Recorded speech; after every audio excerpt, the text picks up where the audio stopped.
Hi అండి, welcome to my channel. నేను చేసే vegetable biryani non veg taste వస్తుందండి. నేను చేసే విధానంగా చేస్తే కానీ 2 ఎగ్స్ మిక్స్ చేస్తానండి.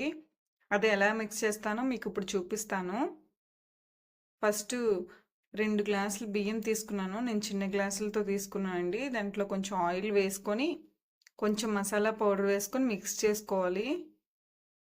మిక్స్ చేసుకొని పక్కన పెట్టుకోవాలండి.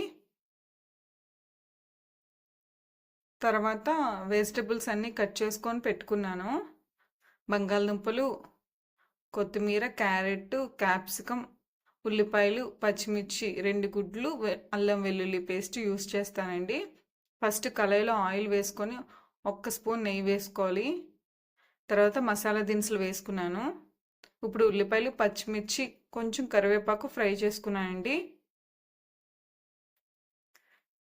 ఇది కొంచెం ఫ్రై అయిన తర్వాత అల్లం వెల్లుల్లి పేస్ట్ వేస్తున్నాను. అల్లం వెల్లుల్లి బాగా ఫ్రై అవ్వాలండి.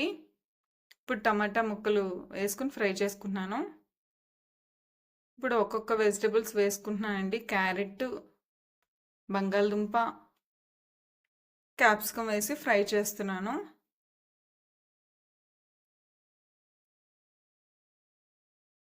ఇప్పుడు కొంచెం జీడిపప్పు వేస్తున్నానండి. జీడిపప్పు మీకు ఇష్టం ఉంటే వేసుకోండి, లేదంటే పర్వాలేదు, వేయకపోయినా ఏం కాదు. ఇప్పుడు మిల్ మేకర్ వేస్తున్నాను. తర్వాత రైస్ వేసానండి. మసాలా కలుపుకున్నాను కదా, రైస్ వేసాను. ఇది బాగా ఫ్రై అవ్వాలి. ఇప్పుడు తగినంత ఉప్పు, కారం వేస్తున్నానండి.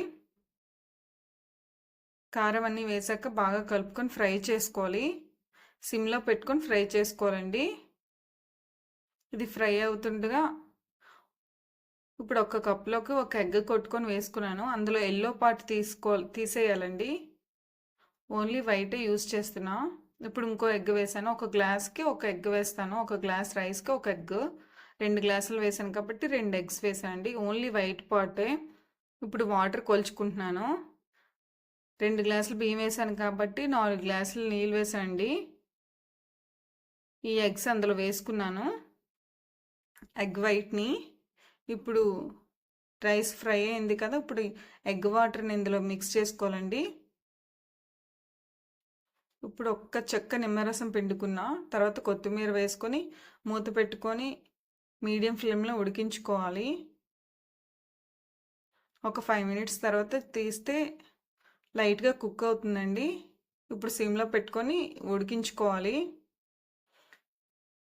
ఒక 13 మినిట్స్ అలా ఉడికితే సరిపోతుందండి, రెడీ అయిపోతుంది.